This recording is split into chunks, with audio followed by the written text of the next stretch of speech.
মানে আমরা তো খুবই লজ্জিত। হ্যাঁ, পলাতক দোসররা ওখানে বসে আছে, স্থানীয় কিছু নিয়ে ওনারা মোদিকে নিয়ে জিন্দাবাদ জিন্দাবাদ করতেছে। আবার আমরা দেখছি যে আমেরিকাতে মোদিকে কংগ্রেচুলেট করছে আওয়ামী লীগের কারাগার।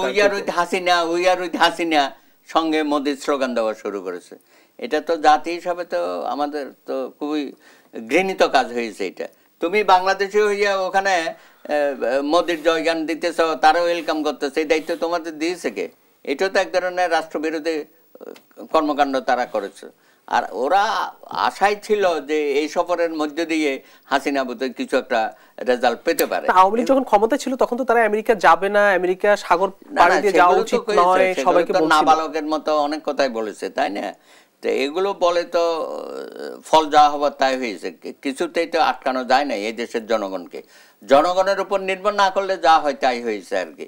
এখন মোদি সাহেবের সফরকে কেন্দ্র করে আমি তো দেখি না যে কোথাও এটা নিয়ে কোনো পজিটিভ কোনো রিয়াকশান আওয়ামী লীগের পক্ষে গেছে, বরঞ্চ নেগেটিভ।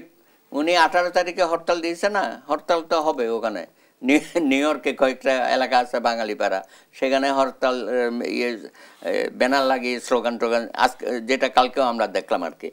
সুতরাং এসব কর্মকাণ্ডের মধ্য দিয়ে তো আওয়ামী লীগ তো এমনিই ঘৃণিত দল, তারপরে বিশ্বব্যাপী এটাকে আরও হেয় প্রতিপন্ন করা হচ্ছে। এবং শেখ হাসিনা এখনও বক্তৃতা দেওয়ার সময় নিজেকে প্রধানমন্ত্রী দাবি করে কথা বলে, ইত্যাদি ইত্যাদি।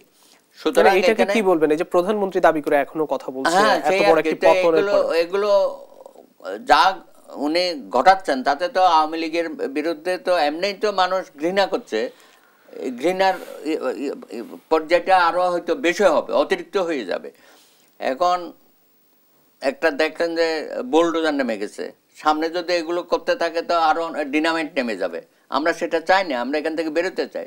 দয়া করে এখানে উস্কানি দেবেন না, কারণ আপনি 15 বছর যে অপশাসন, দুঃশাসন, দুরাচার করেছেন, মানুষ এত সংক্ষিপ্ত আপনার ব্যাপারে, সুতরাং আর হিংস্রতা বাড়াবেন না।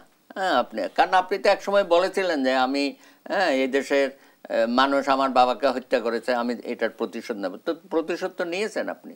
হ্যাঁ, প্রায় 1500-এর মতো লোকজন শেষ পর্যন্ত আপনি হত্যাকাণ্ড করেছেন। সুতরাং আশা করি আওয়ামী লীগের যারা এখনো তৃণমূল পর্যায়ে এখানে আছে, তারা একটু বুঝে শুনে কর্মকাণ্ডের মধ্যে লিপ্ত হবেন আর কি। আপনি তো এই যে দেখেন নাই, এই যে আমাদের হান্ট যেটা শুরু হয়েছে, ডেভিল হান্ট, সেখানে তো দেখছি যে তৃণমূলের অনেক নেতাকর্মী এখন অ্যারেস্টেড হচ্ছে, বা যারা পালিয়ে বেড়াচ্ছে তাদেরও তো জীবন আপনি নির্বিষহ করে তুলছেন, তাই না? হ্যাঁ, তো দুর্বিষহ ফেলে রাখছেন। আমরা চাই না যে সমাজের মধ্যে আর কোনো অস্থিরতা সৃষ্টি হোক। আমরা রাষ্ট্রটাকে একটা